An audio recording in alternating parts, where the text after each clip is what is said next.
Assalamualaikum warahmatullahi wabarakatuh. Perkenalkan, nama saya Fajar Mulia Utama dengan NIM 221119134 akan menjelaskan mengenai komunikasi satelit dengan topik GPS untuk menyelesaikan ujian akhir semester mata kuliah Sistem Komunikasi. Pengertian GPS. GPS adalah sistem untuk menentukan letak di permukaan bumi dengan bantuan penyelarasan sinyal satelit. Sistem ini menggunakan 27 satelit yang mengirimkan sinyal gelombang mikro ke bumi. Dengan menggunakan alat ini, maka dimungkinkan untuk melacak posisi kendaraan, armada, ataupun mobil dalam keadaan real time.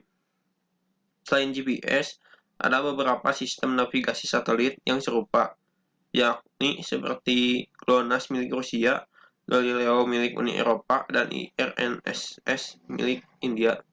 Sedangkan GPS adalah sistem navigasi satelit yang dikembangkan dan dioperasikan di bawah pemerintahan Amerika Serikat. Cara kerja GPS.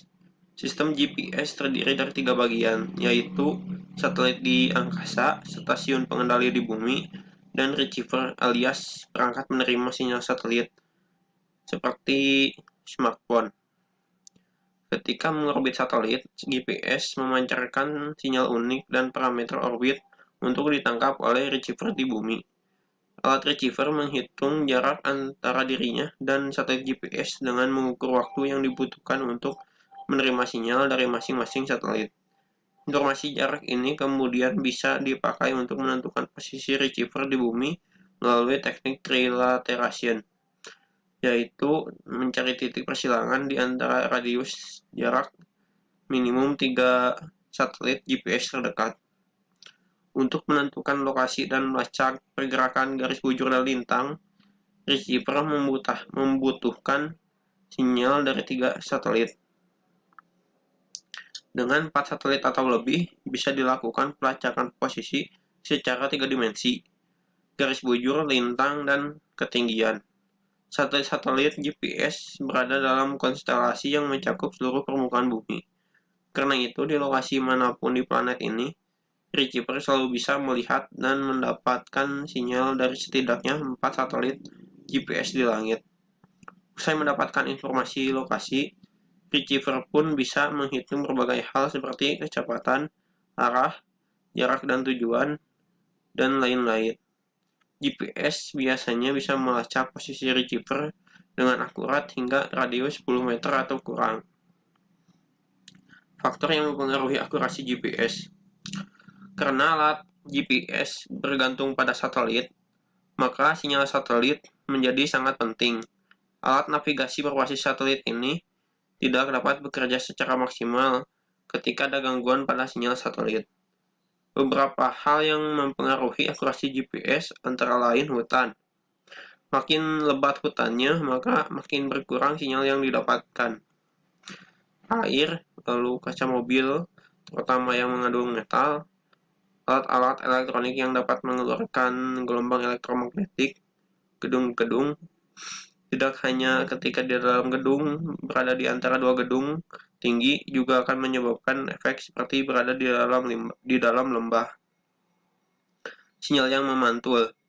Misal bila berada di antara gedung-gedung tinggi dapat mengacaukan perhitungan alat navigasi, sehingga alat navigasi dapat menunjukkan posisi yang salah atau tidak akurat.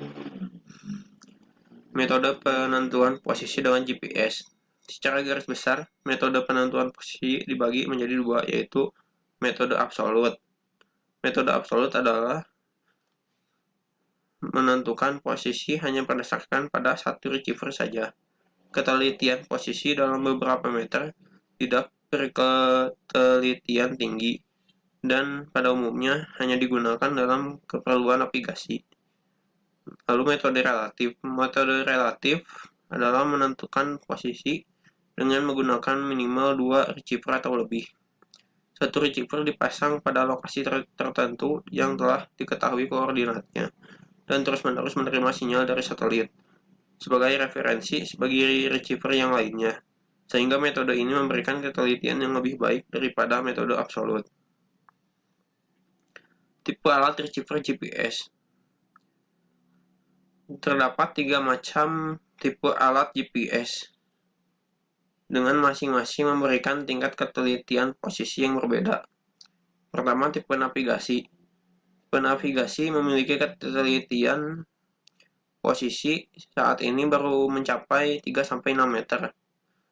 Lalu tipe geodetik single frekuensi, yang biasa digunakan dalam survei dan pemetaan, yang membutuhkan ketelitian posisi sekitar sentimeter sampai dengan beberapa desimeter.